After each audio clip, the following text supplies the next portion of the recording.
এই বিশ্বকাপ এই আর্জেন্টিনা ব্রাজিলের খেলা নিয়ে একজন মানুষ তাই তার দাড়ি মানে আর্জেন্টিনার পতাকার কালার করে ফেলছে, মানে তার দাড়িটাই আর্জেন্টিনার পতাকার কালার করছে।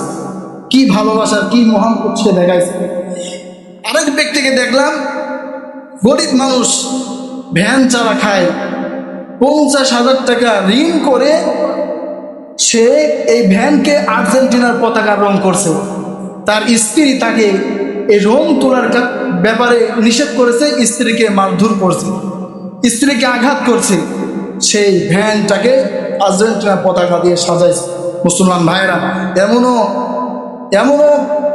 মানে আমাদের দেশে মুসলমান হয়ে নিকৃষ্ট ব্যক্তি পাওয়া যায়, তারা মানে তাদের জমি বিক্রয় করে, জমির মতো মানে সম্পদ বিক্রয় করে তারা আর্জেন্টিনার পতাকা বানায়া মানুষদেরকে দেখাচ্ছে, সমর্থন করতেছে। প্রিয় মুসল্লি ভাইরা, আল্লাহ রসুল বলেন যে মান তাশাব্বাহা বিকওমিন ফাহুয়া মিন।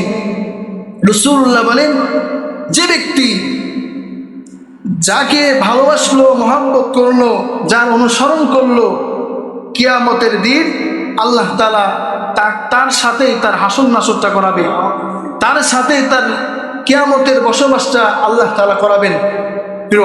প্রিয় উপস্থিতি, আমি আপনি মুসলমান হয়ে, ইসলামের অনুসারী হয়ে, আমার পিতামাতা, আমার বংশ, আমার গোষ্ঠী, আমরা মুসলমান হয়ে একজন ইহুদি কাফের মুশরিকদের সমর্থন করে যদি আমাদের কাফের মুশরিকদের সাথে হাসর নাসর হয়, তাহলে আমাদের পরিস্থিতি কোন জায়গায় যাবে একটু নিজেরাই খেয়াল করে দেখি।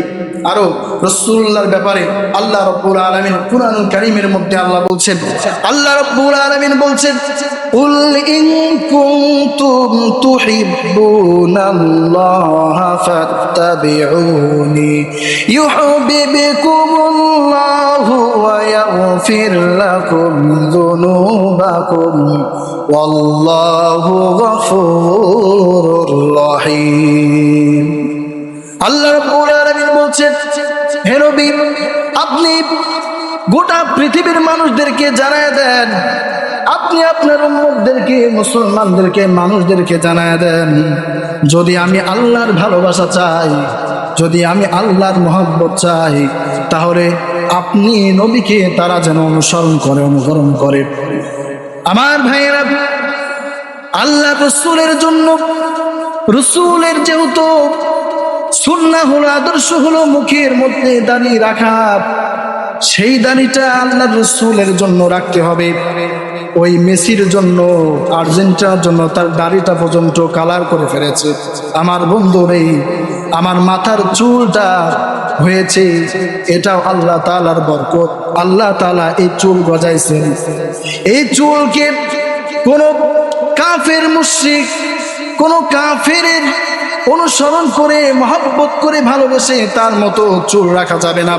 যদি রাখি তাহলে আমার হাসর নাসরটা তার সাথে হয়ে যাবে।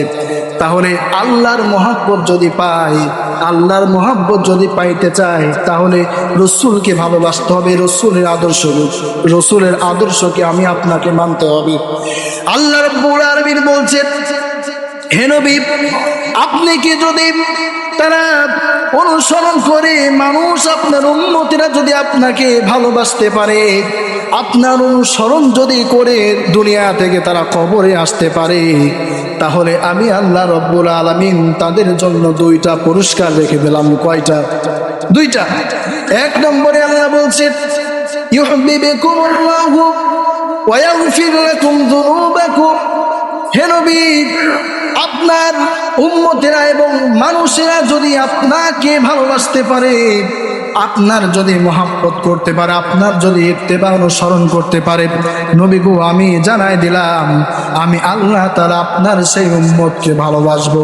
2 নম্বর হলো, আমি আল্লাহ রাব্বুল আলামিন আপনার ওই উম্মতের তামাম জিন্দেগীর গুনাহগুলো আমি আল্লাহ তাআলা মাফ করে দেব। বলেন সুবহানাল্লাহ। আমাদের জীবনে গুনাহ আছে না নেই? আছে না নেই? আছে। সেই গুনাহগুলো এরকমই থাকবে।